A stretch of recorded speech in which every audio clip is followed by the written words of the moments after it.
Hey, Sooner football fans. This is the Sooner Football Fans Podcast. You got Terry and Rob. Boomer Rob. Boomer Terry. How's it going, Rob? Man, it's good. Back from the IR from yesterday? Yeah, I just didn't get home until a little bit later.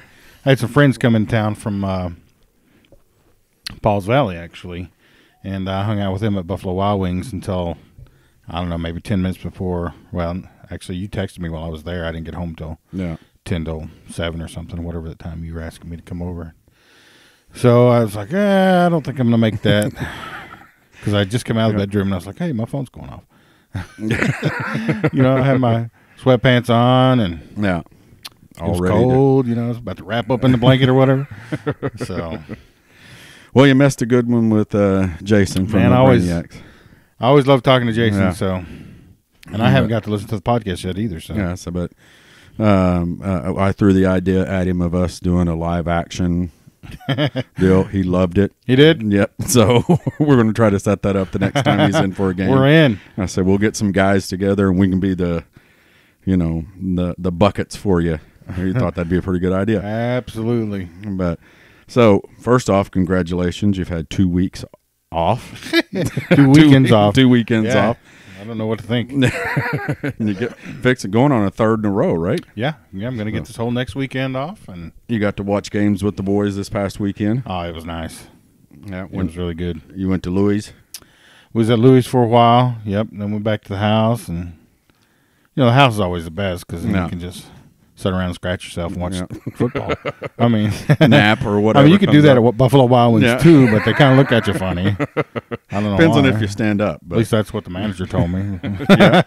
So, me and Caleb talked about it a little bit last night. What did you think about the weekend's games? Well, let's start with the top 10 first. The top 10? Okay, go ahead. Yeah. Georgia and LSU. Georgia got drummed. LSU's pretty good. Yeah. The Georgia got thumped. I mean, that game I don't even think was close at any point in time except when they come out of the tunnels. And you know what? Georgia fell further than I thought they would. Yeah, I thought they should have dropped more, but, really, I didn't think they'd fall out of the top 4. Really? Mm-mm. Yeah, Caleb kind of said that when it happened. He goes, I bet you they only dropped to 4 or 5 or 6. I was surprised that LSU rose as far as they did, but, they did beat Florida, which is another ranked team. Well, Florida's coming on. I mean, didn't they get drummed by somebody early on? Yeah, they got beat by Kentucky. Somebody that was terrible, though. Well, they got beat by Kentucky for the first time in like 782 years. Yeah. That seems legit. Yeah. Since Kentucky was a state or, so. Since the Hatfields and McCoys, or was that Tennessee? I don't know. But what about Oregon beating the Huskies? What did you think about? Well, we've said, you and I have talked about Washington, and we've kind of felt like they were probably overrated all year long.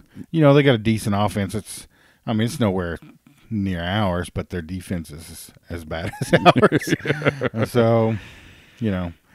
I didn't necessarily call that game, but I'm not surprised by it either. Well, Oregon just single-handedly took the Pac-12 out of the race. Yeah, they're the best team in the Pac-12. They got no shot, right? They got no shot. Yeah, everybody's been praising Washington all year long that they were going to be there. Well, Washington, that's their second loss, isn't it? Yeah. Well, they'd like somebody besides all the SEC teams to be in there. Yeah, and they're not going to push a Big 12 team. So they're gonna push hard for Notre Dame, Ohio State, and 2 SEC teams. I can see it now. Yeah.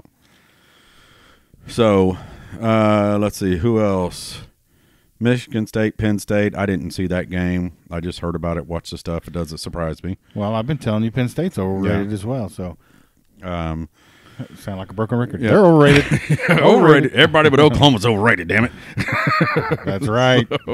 By golly. What was there was something else I was going to bring up about the week. Well, let's just Iowa State just let's talk about dog the dumpster slapping. Fire that is Oklahoma State. Well, we'll get into that into the Big 12 though. Okay, this is the last. That? Yeah, this is the last. Of the top 10 beat downs. I mean, West Virginia, I think, put up like 150 yards offense. I mean, Dana Holgerson said it was the worst, offensive output since he's been coaching. So, yeah, you know what? I think Iowa State is a lot more legit than we gave them credit for. Yeah. And I even like the black unis, so. Yeah, I wasn't a fan of the black unis, but no. It's better than that ugly whatever color that they got. Cardinal and gold. Well, yeah, I guess that yellow kind of makes – I don't know. I get an orange feeling, so I don't like it. But well, I mean, that game, that was just a total, and Will Greer – he's no longer a Heisman candidate. You get beat like that, I mean, he was inaccurate AF. Yeah. Am I right? Yeah. I'm like, what is this guy doing? So I didn't watch a whole lot of it. I turned it because Iowa State was just pounding them. And so that's what's just better games. But so you want to talk about the dumpster fire? The dumpster fire that is stink. Stink. K-State puts up 31, which is the most points scored by the Big 12 last weekend. So you know what though, that was like our Texas moment, their Texas moment or whatever. I mean, how does Texas put up 48 points on us when they can only put up 19 on Kansas State? But Kansas State held Oklahoma State to what, 12 points? 12 points. So yeah, I mean, it's just. Here's what I was going to ask you: West Virginia, since we're still on the we're on the Big 12. Is this the spiral, that I've been talking about, do you think? Every year they kind of go along and they're this, and then they lose that one game, and then they spiral to 3 and 4 game losses? Well, it looks similar to that, but Texas was able to pull out the win. So they kept their little train going because we need them to. Right. So we need them to go undefeated until we spank them up in the Big 12 championship. Right. So that we at least got two teams that look like they can play football because nobody else can. Right. Yeah, because, me and Jason talked about it.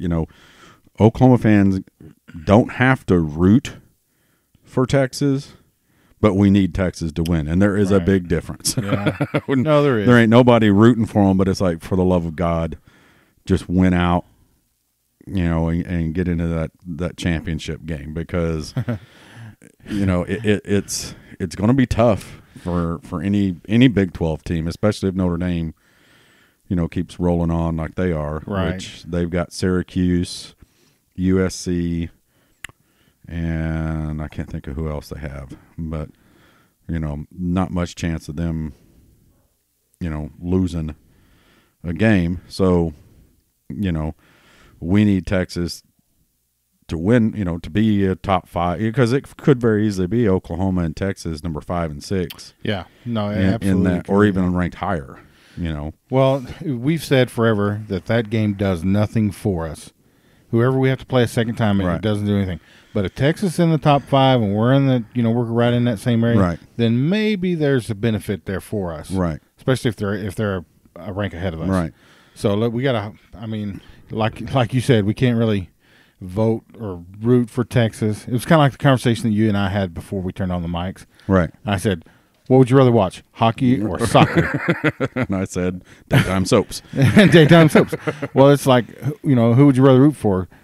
Texas or watch soccer and hockey? I mean, you don't want to do any of those things. Right. You don't want to do any of them. You can't do any of them. The other option would be is West Virginia, like, pound Texas. But I don't know if that would be a big enough win to jump them back up high enough for us. I don't know. So really, what we and from a fan standpoint, Big 12 title game, Oklahoma and Texas. I mean, golly, that's going to be that'd be a big game. Yeah, it'd be huge. I haven't looked at the logistics, but does Iowa State even have a shot at the Big 12 title? No shot. Okay, no. So really, it's a 3-horse race right now. Down to three teams. So yeah, and so hopefully we're able to, take care of TCU and then just win out. Yeah, and then I think if we get Texas again, it'll be a different game. Yeah, I really do. Oh, it should have been a different game. We don't talk about losses. Yeah, it still stings, don't it? Yeah, still. Well, you had to sit here and think about it for 2 weeks. You're not playing the game. I know. What do you think about us jumping up to number 9 without playing a game, jumping jumping Josh Heupel's team. Well, so the national pundits must really think our offense will score on. I know that's so because I mean, you know, the defense. I guess they had some decent games this year, but the bad ones have outweighed by far. Now, I have said that going forward, the defense is going to play better. Not because Mike's gone, but because they're playing for pride now. You know, they're being laughed at. They're being, you know. And so they got beat. Their coach got fired. So when that's happening, you know, you're going to play for pride a little bit. And let me say this while we're on the subject, because I don't know that we necessarily covered it. When Mike Stoops, I think he's a very good defensive coordinator. Now, before everybody jumps on me, let me say this. He may be the greatest defensive coordinator, but if you lose the players, like if you don't communicate with them and they don't buy in or take in what you're, then it doesn't matter how good you are. And that may be what happened, because, you know, we've seen some tweets come out. I think one of them was from Buki that, you know, obviously they weren't behind Mike. So if he's not able to communicate with those players, it doesn't matter how good of a defensive coach he is, they're not going to play for him. Right. And that may be a little, to some extent, what happened. Well, but it's like James Hale said, you know, last week was, you know, everybody's talking about the defense and the, you know, the sets and everything. Lincoln Riley has to sign off on them. Yeah. Lincoln Riley is the one who said, when here's our, you know, they sit down in the coaches meeting and he's got the notebook. Here's what we're doing. Here's what we're doing in this situation. Here's what we're going to do here. And here's our groupings. It's not like Mike was the only one standing out there and giving the bird to Lincoln saying. And he didn't coach some of those spots that, you know, they were really struggling. Yeah. So I don't know that, you know, they were playing necessarily their hearts out for him. And I don't know if they will for Ruffin either. Yeah. But some of them have come out publicly and yeah, have said some nice things about Ruffin, like, you know, hey, I'm really. Well, everybody came out and said nice things about John Blake too, and you know, he was a great recruiter. He loved his players. John Blake couldn't coach his way out of a wet paper bag. Yeah, you know, and So having said all that, to say this, I think the defense is going to look better. Now, how much better can they be? I don't know. Yeah, I think if we're expecting a miracle turnaround, that's probably a little too much. But you know, we don't have to be all that much better. No, we don't. I mean, really, what we say, like 5 stops? If we can just get those, in a game, you're rolling. I would think it would be markedly better. Right. If we can get that. I mean, if we could have got that against Texas, we win. Oh, right? Yeah. One more stop. Easily. So, well, let's talk about, you know, we're not going to call it a dumpster fire, but a trash can fire, at least, that is Texas Christian. You know, we're going into to Fort Worth. Mm-hmm. Okay. TCU has beat Southern University, which I guess that's in the South. What gave that away? Well, Tex, I don't know where he's from. You know what I mean? SMU and Iowa State. That's their wins. They've lost to Ohio State, Texas, and Texas Tech. Okay. Here's the kicker to me, though. Their offense has only scored 47 points in the last 3 games. Okay, since the Ohio State loss. They scored 16 on Texas, 17 on Iowa State, and 14 on Tech. Oh, that's bad. That's bad. Yeah, because Tech's defense is terrible. Yeah, it's bad. But you know what? I really thought they played Ohio State well. Oh yeah, they did. I think so. I think that may be one of those games. You know, I'm going to go back to my high school days. You know, because I'm like Al Bundy. You know, that's all I have to refer to, folks, is my high school days. You know, I've told you before, and I've told you said the story when in my senior year, we played McAllister High School played Tulsa, Washington in 1984. Okay. And in 1984, people, you know, y'all young folk may not understand what Tulsa, Washington was, but Tulsa, Washington was Jinx and Union rolled into one. Mm-hmm. They were the juggernaut. Okay. They beat everybody they played 72-3. I mean, just drove them. And for some reason, my senior year, we had an open spot, and we wanted another team down around McAllister, and they couldn't find an open spot. And so he let the seniors pick what teams. Let's find, here's a group of teams. We wanted Tulsa, Washington. Okay. Way to step up. Yeah. And we were just like, we want to play them. I mean, come on. We wanted to play a little town outside of McAllister that was a division smaller than us that always yapped, Hartshorn. Little Chihuahua dog. Oh, yeah. They were always like, we never get to play. Oh, well, we had an open date. They wouldn't play us. So anyway, we get Tulsa, Washington, and we beat Tulsa, Washington. Okay. I say that tongue in cheek. We won against Tulsa, Washington, 6-0 in a pouring rainstorm. But we won the game. But our Coach Wadsworth, said, I remember at the year's end, and after I've talked to him since then, like reunions and stuff, he said, I knew that game would either do one or two things. If we got our asses kicked, there was no shame in it. They kicked everybody's ass. Hey, we're just as good as everybody else that got beat 65-3. If we play them close, still no shame in it. We did, got something. And he goes, the thing that always worried him was if we won the game. If you win the game, two things happen. Your expectations go higher, your own expectations go higher that you can't meet, or you get a little bit of a big head. Mm-hmm. Well, we got a little bit of a big head. And then what happened to us, we also got a giant target on our back with our district and all the other teams. Everybody wanted a piece of you. Yeah, everybody, hey, they beat Tulsa, Washington, we can beat them. And I think TCU kind of had that, they put everything on the line for that game and played really well. I thought they had the chance to win it. They did if you watched any of the game.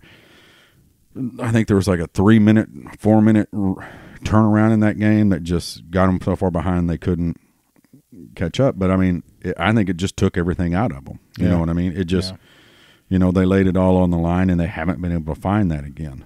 And, their defense gave up 31 points to Texas.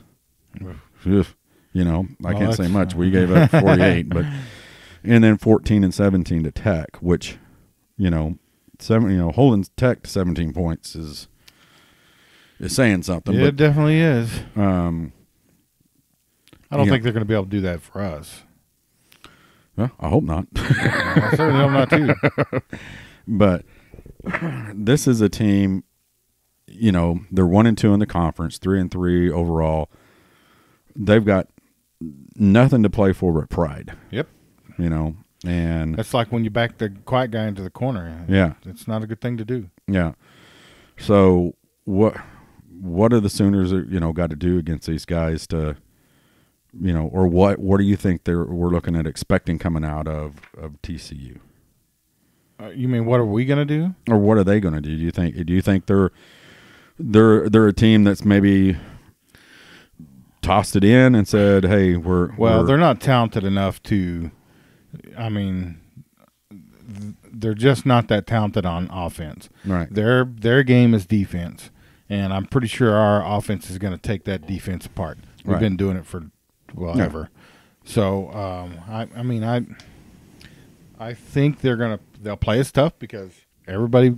This is a lot of people's bowl game. Right. Oklahoma's coming to town. So everybody gets up to play for us, and that's good because it makes us earn everything we get, and if we don't earn it, then we lose like we did last week. Right.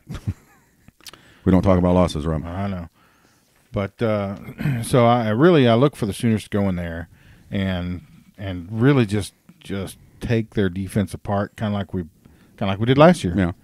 And then defensively, for starters, TCU is not very good offensively, so that helps already. But I think we're going to play well, and not, like I say, not because Mike's gone, but just because they're playing for a little pride. So, so I think we'll probably beat them up pretty good. What did you think about? Did you get to hear any of the press conference today? Lincoln's press conference? Not even a second. The energy from the team. It's the same thing we've been hearing all year long, really. It's we haven't been playing up to our potential. and we're looking at doing it more consistently, and everybody's got that sense of urgency. It's one of the things that he said, which is a good thing. There's urgency on the team, the coaching staff, that it's got to get better, and it's got to get better now. Mm-hmm. But like I talked when talking to Jason last night, is how do you get better at tackling halfway through the year? You know, I mean, and Jason agreed with the things that we've said. Tackling is effort. You know, if you're half-assing it on a tackle, if you're not wrapping up, that's effort.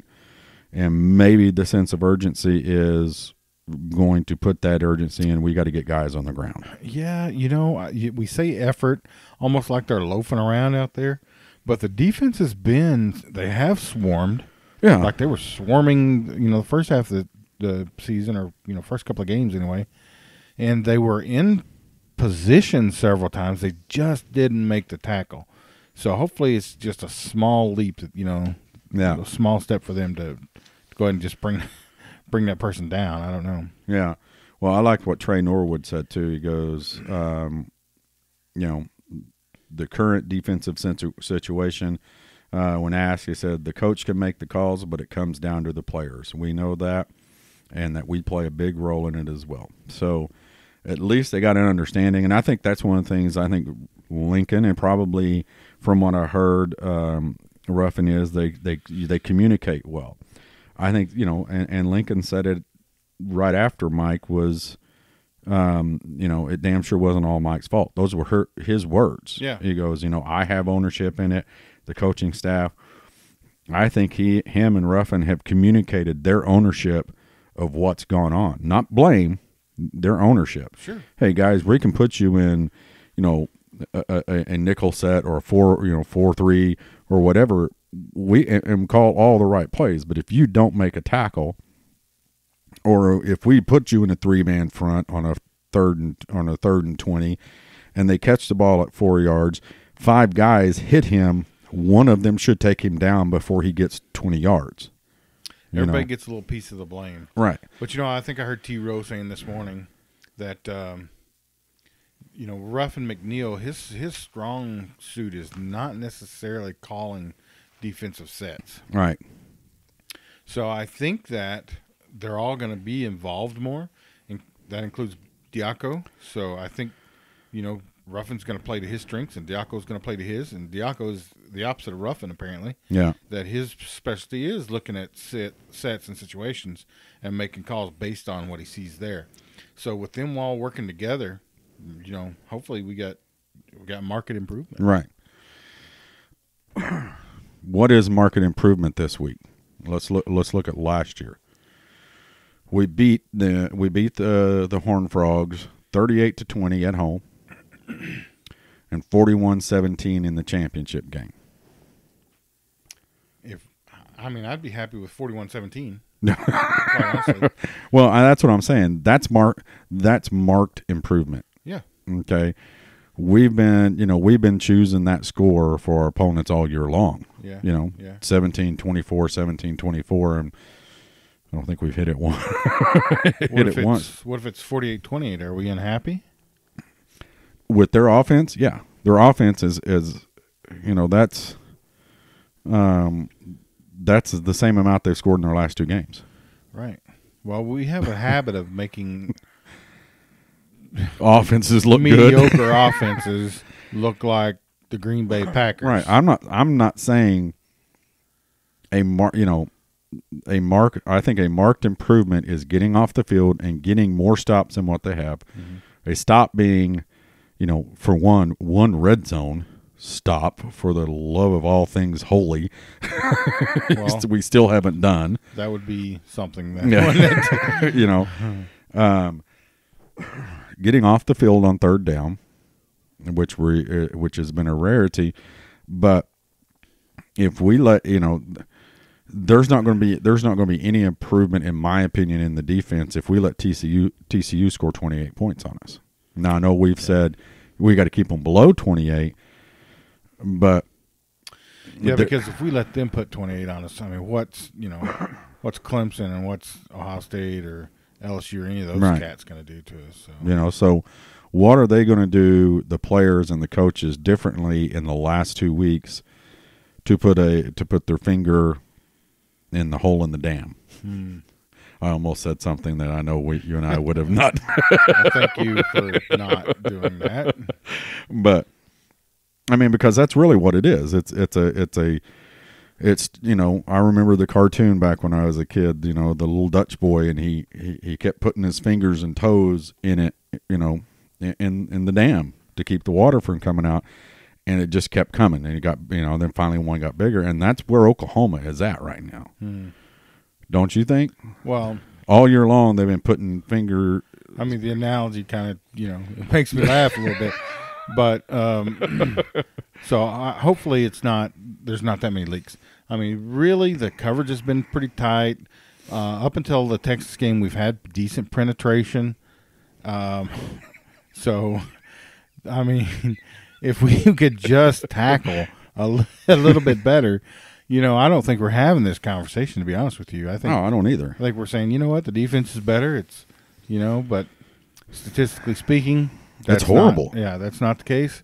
And when you let a team that has I would say less than mediocre offense like Texas put up 48 points on you. And, and it's not that they don't have athletes and everything, but their whole scheme is very Big Ten-ish. You know what I mean? They're not, they're not a Big 12 offense. Right. At all. Not even close to it. No, and they're not going to run the ball on us. I don't feel like they can. Who, Texas or TCU? TCU. Yeah. I just feel like we're too fast. But then again, if we tackle like we did in, the Iowa State game, the Army game, and Texas game, the last three games, we're still sitting in the right. But my point is that if this team has got to make a statement this week, okay, and defensively and offensively. So the statement, I think, is made offensively. Yeah, the statement is going to be, I think Lincoln's going to put his foot on the gas and not let it up. Okay, Gary Patterson better figured out what he's going to do last year after the Big 12 championship game to stop this offense.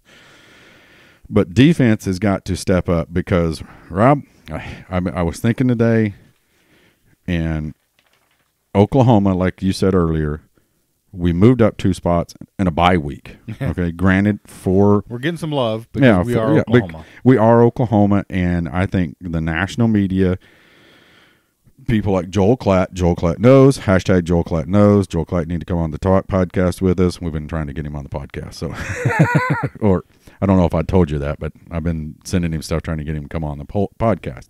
But they believe Oklahoma's offense has the potential to outscore any team they're playing. Mm-hmm. That's why they're still there. Yeah. Not that their defense can stop anybody, but I don't think they really think anybody can stop Oklahoma's offense. Well, and the D has looked good at times. Right. So if they would just play, I don't know. In the Texas game, it just seemed like they just didn't play. Right. But here's my point. We got to make a statement this week because here's our remaining schedule. At TCU, make a statement. We got to make a big statement. They're unranked. We got to beat them up. Mm-hmm. Kansas State, unranked. At Texas Tech, unranked. At Oklahoma State here, unranked. Kansas, unranked. Mm-hmm. At West Virginia, God only knows because they could win out or they could lose 3 more games. Right. Okay. And then the Big 12 title game needs to be Texas, and Texas needs to win out. That's our remaining schedule. It's not very good, is it? We talk about, oh, my gosh, Notre Dame, they don't have anybody else to play. Well, hell, neither do we. Well, yeah, but those teams were ranked. Oklahoma State was ranked. Right. Virginia, all those teams, not all of them, but, TCU was ranked high. So right. It looked like, right. Our schedule was decent. But now it looks like a bunch of cupcakes. Yeah, and that's my point is, that's what I'm saying is, like, they got to make a statement this week because if there's another loss in the top 10 or another 2 losses, which there could be, Oklahoma needs to move up. And they need to move up right behind Texas to get right in there on them and stay there. Texas needs to stay there and move up. But if we go out and throw out a 48-45 win at TCU, a 38-35 win at Kansas State, a 72-74 win at Texas Tech, we're done. Yeah. There is nobody going to put us in anything. No, we're going to get jumped by several people. Yeah, you're right. Yeah. We got to go and make some statement. We got to, if the defense will, hold TCU to 14 and the next week hold whoever we play. Kansas State to 14 to 0. Yeah. Yeah, you're right. Because the rest teams of under us will jump us. Right. The rest of this schedule, guys, is so important for Oklahoma, not just to throw that offense out there, but if they don't show a significant difference in defense, meaning hold teams that shouldn't score 28, 29, 30 points on you down to that 14 range, we're going to sit at number 9 the rest of the year. Well, it's going to come down to the prettiest one-loss chick at the dance. Right. Who is that going to be? Because Alabama's going to be in. Mm-hmm. And Ohio State's going to be in, they went out. I don't know. Clemson's going to be in, they went out.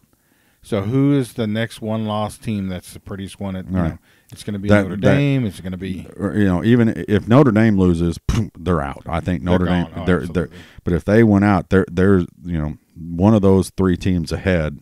Clemson, and I'm not sold on Clemson yet this year. Yeah, me neither. Ohio State, I'm not sold on them either. So there can be some shuffling around.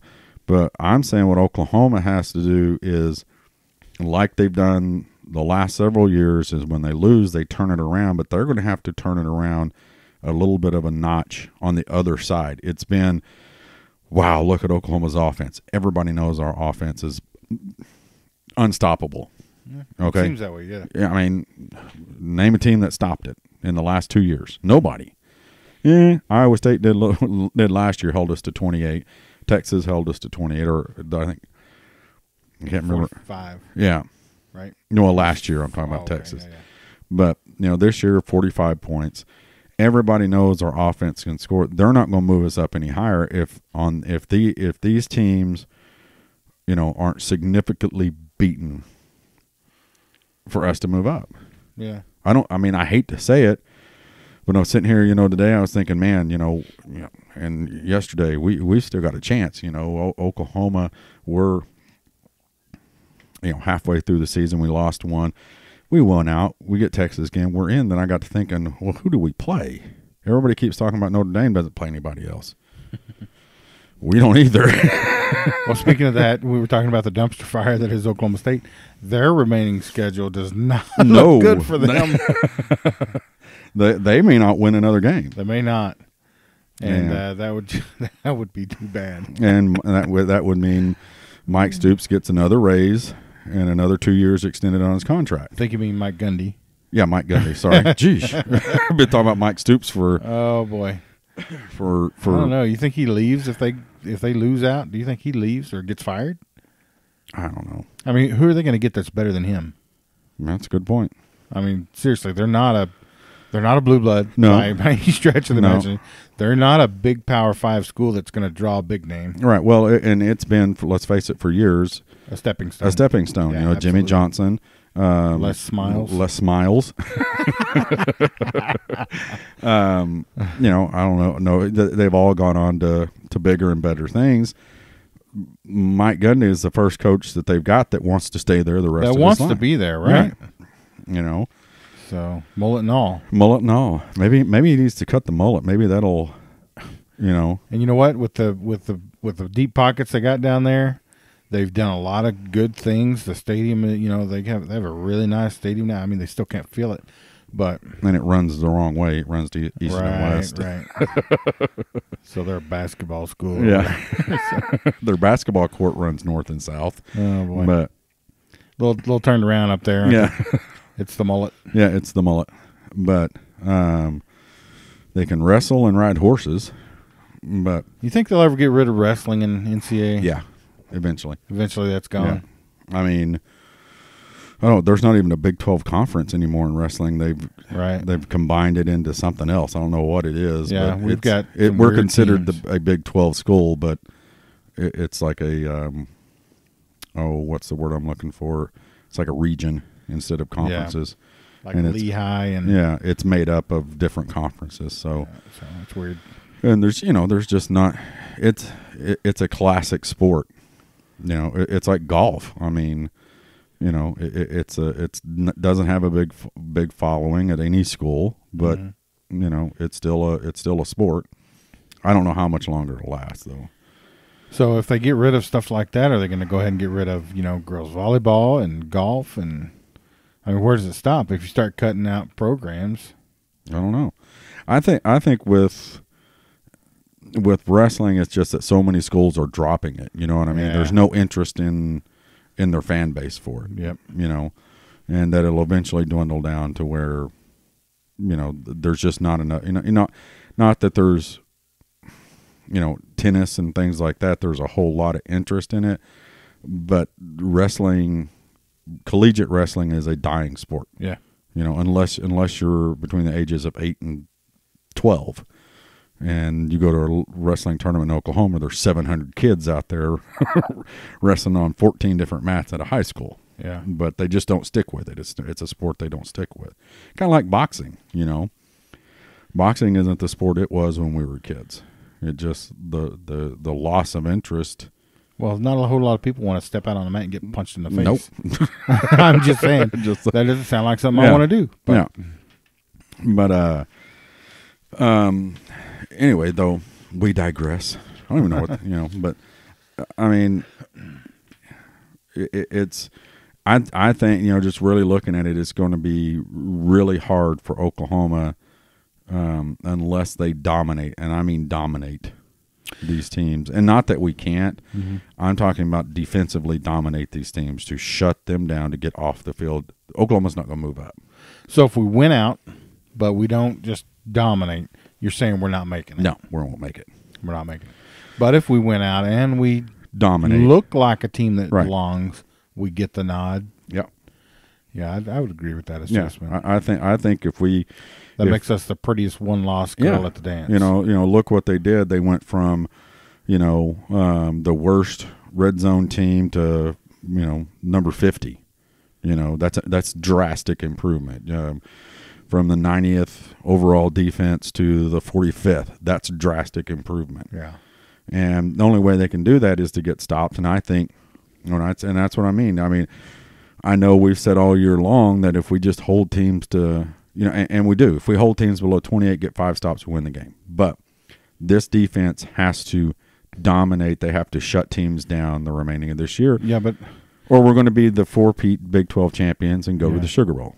Well, if we do that, then do people go, well, they're playing Oklahoma State. Right. They're playing, Kansas State. They're, But I think it'll come back as, well, look what Army did to them. Army ran up and down the field. Texas ran up there.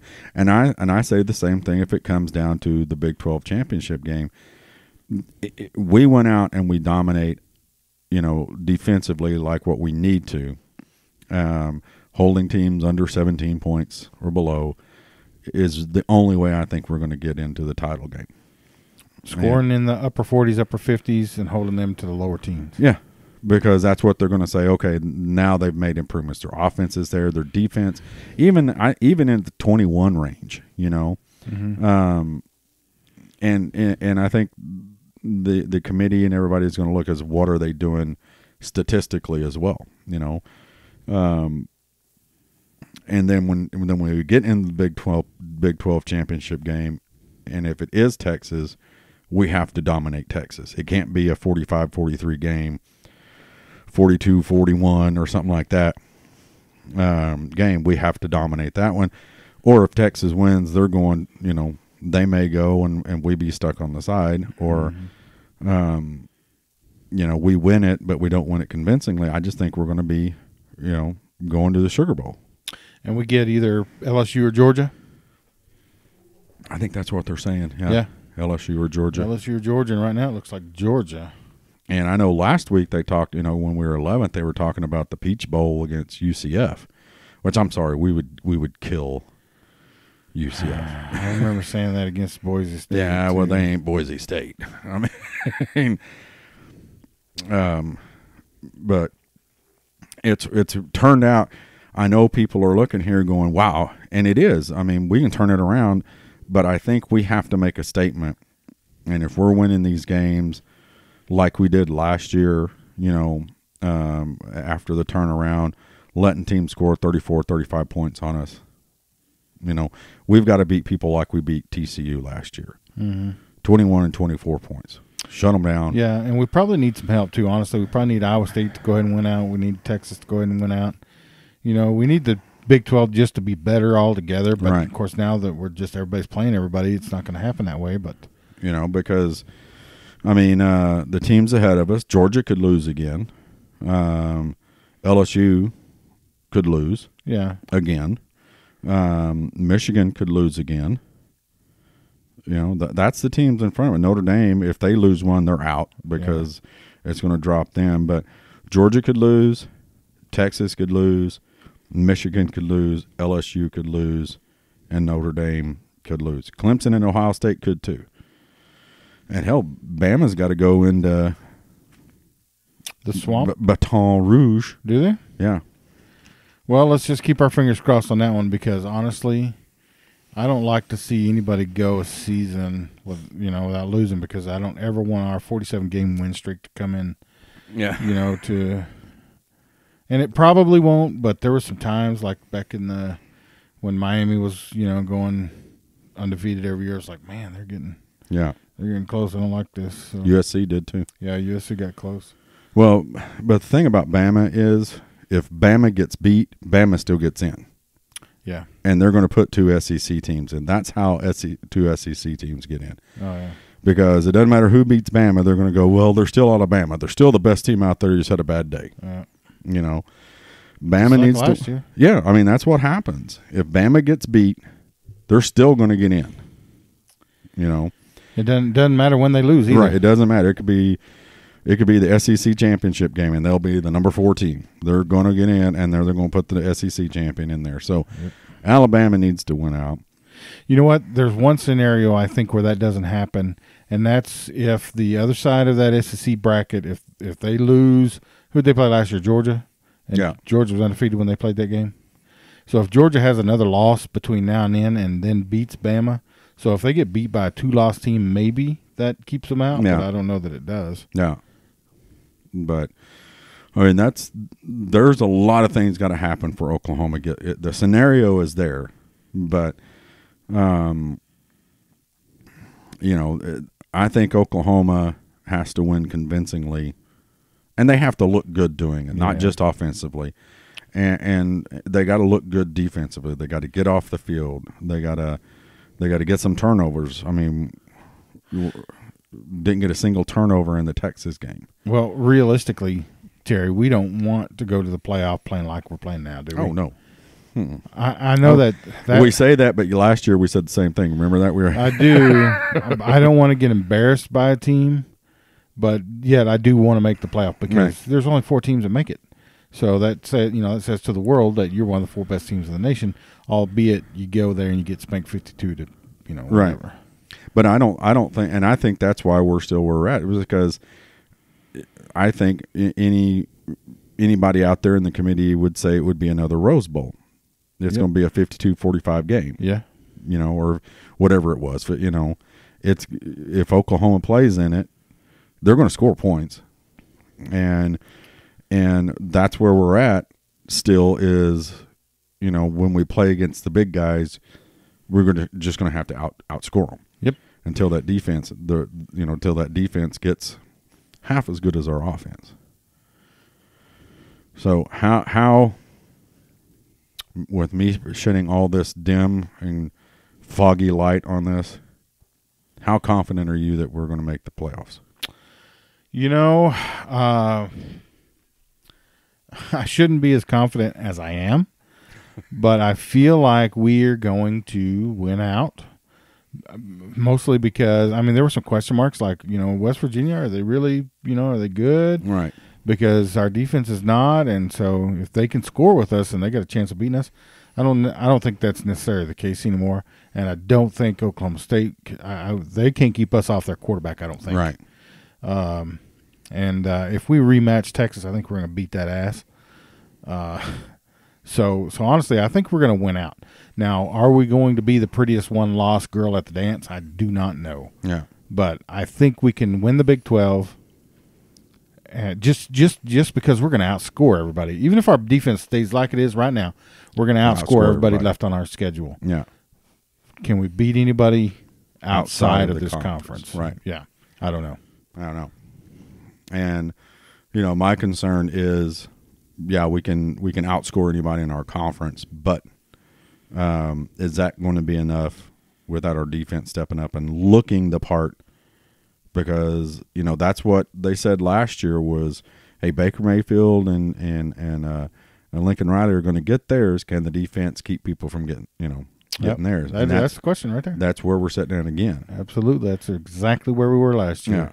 And we get into the playoffs, it's going to be the same thing. It's going to be, okay, Oklahoma turned it around again and got into the playoffs.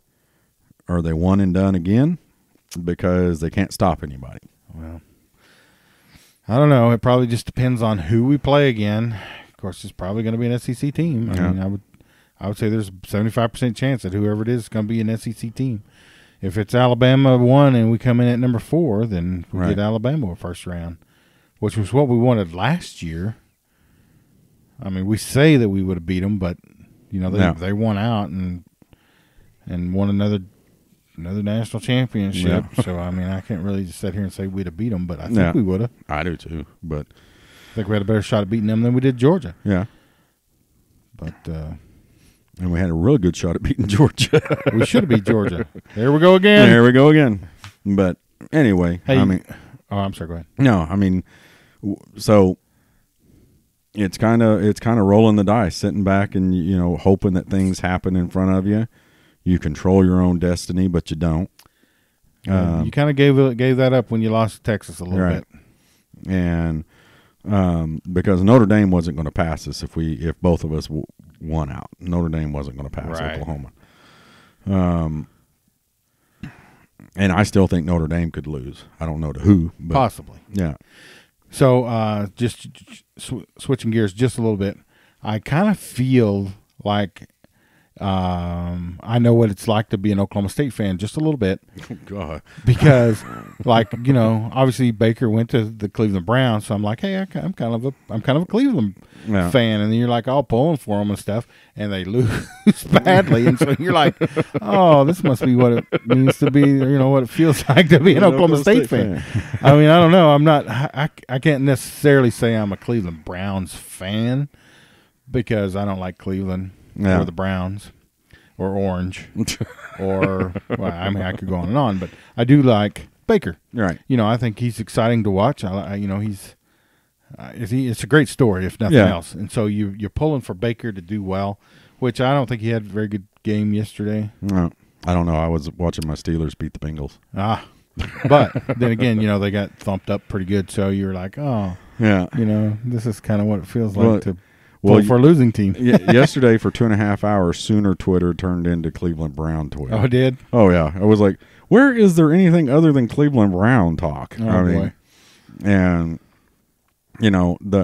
everybody, today, and it was funny, was the problem with Cleveland is they don't have receivers. The problem with Cleveland is they don't have they've got to put stuff around Baker and so on and so forth. And I'm just, I said it on Twitter today. I said it on and I'm sorry, Rob, I used our Twitter, Sooner football fans. But the problem with the Cleveland Browns is they're the Cleveland Browns. Yeah. They are their own worst enemy. Their own fan base says the same thing about them. They have a history of losing. Like Oklahoma invented winning. Right. I mean, we invented it. Cleveland invented losing. I mean, but it's just horrible. And everybody's talking about, they need to draft better. I mean, they've had the first 5 picks in the last 20 drafts. I know. How can you draft better than that? I mean, good grief. Guys, that's an exaggeration. I don't know how many, but they've been a terrible team for a long time. And then they've got a lot of high draft picks. They've gone through a lot of coaches. They've gone through a lot of quarterbacks.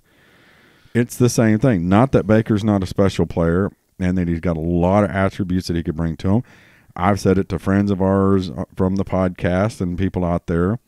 The best thing for Baker Mayfield would be for them to trade him. Yeah. To anywhere, anywhere, or he's going to be relegated to something like Sam Bradford. Yeah. You know what's funny is my youngest son, he has never known an era where the Patriots were not like the best team in the NFL. Well, when we were young, the Patriots were the terrible. Absolute worst team in the NFL forever. Yeah. I mean, forever. So it's kind of funny. The Cleveland Browns have been bad since we were kids, and they're still bad today. There's not ever been a time where the Cleveland Browns were like, oh my God. They were okay in the 70s, early 80s when they had Bernie Kosar. You know, they were okay. You know, a couple of years ago, early 2000s, they were okay. You know what I mean? They got Oklahoma State's had a couple years where they were okay. That's what I mean. You know, there was the Steelers when they won the Super Bowl. Can't remember which one of those was it. 2005. Yeah, that was it. 2005. I think they played the Browns in the first round of the playoffs, and their quarterback was just a freak deal. Defensive end rolled up on his leg, broke his leg, and the Steelers thumped them. And I think that was, that's 13 years ago. And, like we said before, they had Bill Belichick, for crying out loud, in the 90s. Yeah, it should have been. Yeah, and their own fans are out there going, hey, we want Baker. We love to have him. The problem is our ownership, and everybody will screw it up. They always do. Yeah. And these are lifelong fans that I'm talking you see on TV. How can you be a lifelong friend of a franchise that has a record of losing? Yeah. I mean, I don't understand that. I would have jumped ship. Yeah. I'm the same why way. I'm a bandwagon fan, I guess. I mean, I'm the same way. I've always thought the same thing about the Cubs. It was like how, and even the Red Sox. I mean, they went so many years without winning a championship. But how sweet was it when they finally did and the win, Cubs, the Cubs couldn't even get into a championship for years. And so you're kind of like, oh, that's cool. They broke a 1,000-year drought. But I don't know. I mean, the Cleveland Browns are their own worst enemy, and that was my fear. You know this. I said it on the podcast, and we talked outside. My fear was this is what was going to happen, I didn't watch the game. You're talking about a place where number 1 draft picks go to die? Yeah. Yeah, that's what I thought you were talking about. Yeah, number 1, because all I kept seeing on Twitter was, oh my God, these receivers can't catch. Oh my God, they hit him in the hands. Oh my, I'm like, okay. I mean, that's the Brown curse is what that is. I know that pain from being a Texas Rangers fan. They've never won a championship, and they're never ever going to win a championship. Yeah. And so I'm not just the hugest Texas Ranger fan. Like I have New York Yankee jerseys, right? But not just any. I have a Babe Ruth jersey and a Mickey Mantle jersey. So I could almost wear a Baker jersey if it wasn't orange, but they're all they all have some orange, so I can't really do that. But I think you should let me put up some Brown stuff in here. No, some Cowboy stuff. No. So is Conor McGregor going to be y'all's new mascot? Apparently, I guess he's on the sidelines or something. I mean, I didn't watch it or anything. He showed up to the game and was in the huddle with the guys before the game, and didn't he just get his butt beat the last 3 times? Well, the guy makes more money losing. Oh boy. Than anybody I've ever seen, but just I didn't say that, Connor. I didn't say that, Connor. Don't at me or come looking for me. It's at Terry Long 5150. Yeah, he became the. What's the deal with that? I mean, he's from Ireland. They don't even like football. Jerry invited him. There's money involved. Right? Yeah, and then of course he was walking around, telling Jerry what would look the best in here would be an octagon. Oh boy. That place is too big to hold a UFC it's got a big fight. Enough screen that you could watch. Oh wow, yeah. Why would you pay the money to go there to watch it on the screen? I would just same way with the football. I mean, why would you go? I've talked to people that have set up in that upper deck, and they say they don't even look at the game; they watch it on the screen. How much does it cost to go to a game there? I have no idea. That's stupid. Yeah. I mean, you could just get real close to the TV in here and have the same concept, you know. Well, you can invite 20 people over and squish me in, you know, throw some popcorn on me from behind me or something. No, thank you. Yeah, so I don't know. But anyway, we got completely off the Sooners, didn't we? That's all right. But, yeah, so let me ask you this while we were, because this is something that's been rolling around. What happens if Kyler goes down? Knock on wood, I don't think he's going to, but does our offense become completely inept? No. I think, Lincoln has a backup plan to everything, a backup plan to a backup plan. You know, I know people talk about, well, you saw, Kendall out there against Baylor, blah, blah, blah. No, that wasn't in the plan. You know what I mean? That was punishment, Yeah, but it didn't look good. It didn't need to look good, did it? I guess it didn't, but, I mean, it just feel like... No, it wasn't Kyler doing his own read running 74 yards against West Virginia during but what did you expect to see? I mean, I think Lincoln was vanilla, but I think if it may look ugly the first game if that happens, but I think Lincoln has a whole set of plays in his back pocket. I grant you that, but if Kyler's not running the ball every now and then, our run game is anemic. Yeah. So I'd be a little worried that. Did you see that post today on Twitter? One of the newspaper guys, he basically clocked him on that 65-yard run, and he ran the equivalent of a 4.32 40. Oof. And he goes, and that's even with slowing down and cutting back twice that he did. And holding a football. Yeah.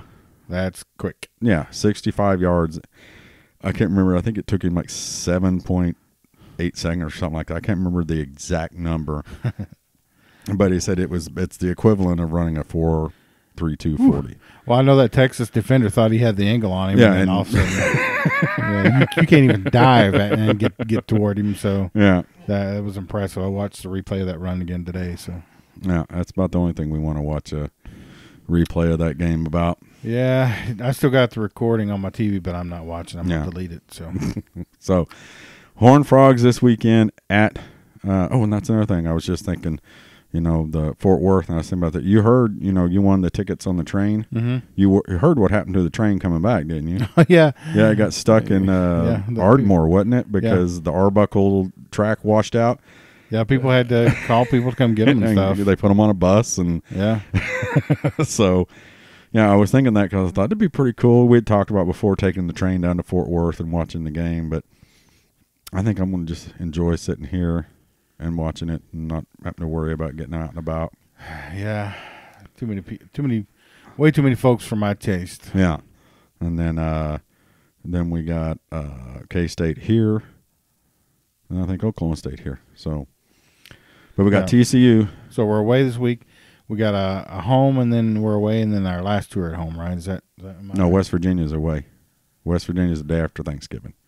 Friday night. Yeah, but we got – so is it – I don't know. I'll have to look at the schedule. But. Yeah.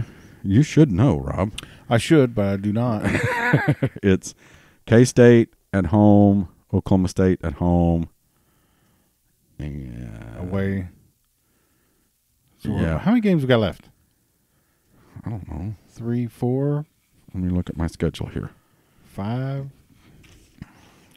Because I had that wrote down. What are we, 4-1? 5-1. We're 5-1. Say something, Rob. I'm looking. Yeah, we got some dead air going. Yeah, we had some dead air there. Sorry, guys. Lost both listeners. Yeah. We're at TCU, K-State at home, at Tech, Oklahoma State at home, Kansas at home, and then at West Virginia. Right. Okay. So. Yeah, I thought that's what it was. You weren't even close to that while ago. I was all over it. I was all over it, Terry. How could you be so remiss? All around it is what you were. So anyway. It's like hand grenades and horseshoes. Yeah. That was close. So that's it. Get ready for TCU. We'll see you guys on Thursday with the Tailgate Like a Champion with our regular crew. Looking forward to hearing what they have to say and what, the waylay that has been the last 2 weeks. Have you ever had an off week be this crazy? Jeez. But anyway, that's it, guys. We'll see you on Thursday. Boomer up. Boomer Jerry. Thanks for listening to the Sooner Football Fans Podcast. Hit the subscribe button right now on whatever app you're listening to download every episode as they come out. Check us out on Twitter and Facebook and on YouTube. Boomer Sooner.